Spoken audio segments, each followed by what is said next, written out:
The string of hearts is a gorgeous succulent with long trailing vines and heart-shaped leaves.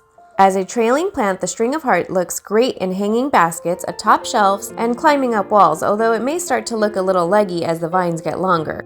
To help keep a nice, full-looking string of succulents, or to share them with loved ones, we recommend propagating your succulent during the growing season. Hey everyone, it's Raquel at Succulents Box. Today we're going to talk about the different ways to propagate string of hearts succulent, focusing mainly on traditional stem cuttings and the butterfly method for propagation. Before we begin, let's go over what we'll need to propagate our succulents. Before propagating, always make sure you wait until your plant's growing season to do so. That way, your mother plant will have plenty of time and nutrients to recover from pruning, and your cuttings will be more likely to take root. For reference, the string of hearts and other string succulents have their growing season between May and August. To get your cuttings, you'll need a clean, sharp pair of scissors or a knife. You'll also want some general planting items like a container with well-draining soil or sphagnum moss, a misting bottle, some chopsticks, toothpicks, or wooden pencils, and clear plastic wrap. Sphagnum moss is an excellent option for your potting medium if you want something that'll retain moisture. However, you'll need to transplant your cuttings out of the moss once they begin to take root. You can use soil or moss for rooting. Just go with whatever you have and whatever is easy to access. I also recommend using a rooting hormone with your vine cuttings since it'll help your cuttings take root faster and grow more robust root system. You can buy both sphagnum moss and rooting hormones at your local garden store, but at-home rooting hormones are great too. I personally like to use a wet paper towel with cinnamon powder for my cuttings. Now that you've got your supplies, let's get started.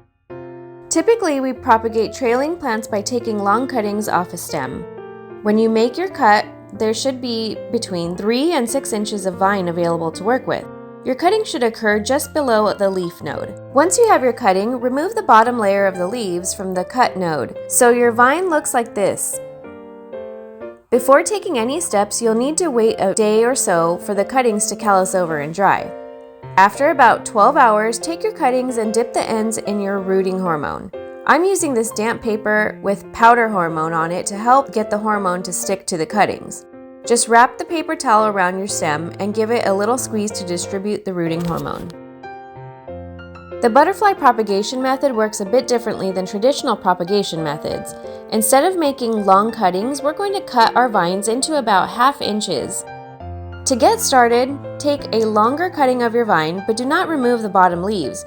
Instead, trim between each leaf node to separate them into individual bits. You should have at least a 1/4 inch of stem on either side of each node. Your finished cutting will look kind of like a butterfly. You'll still have to wait about 12 hours for your cuttings to dry out and callus over before your next step, so I recommend taking this time to get started on your growing environment. To help lock in moisture and keep your cuttings nice and warm, we're going to create a tiny greenhouse so these little guys can take root quickly.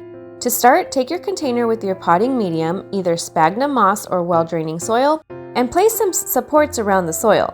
Then you can add a few layers of clear plastic wrap over the supports to have your own little tent. For people who propagate often, I actually recommend recycling some old takeout containers to make your greenhouses. As long as the container has a clear lid, you should be good to poke some holes in the base and use it to store your cuttings. With our greenhouse made and our cuttings calloused over, it's time to plant them. Plant your traditional cuttings like you would any other by simply sticking them into your potting medium.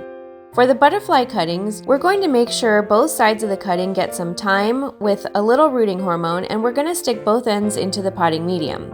For both propagation methods, you should see root growth within a couple of weeks as long as you mist the soil whenever it gets dry and you keep your cuttings away from direct sunlight. As always, thank you so much for watching our video. If you enjoyed this tutorial and you want to see more, please leave us a like and a comment. It really helps. For more succulent care tips and to get notified whenever we post a new video, hit that subscribe button. Happy gardening!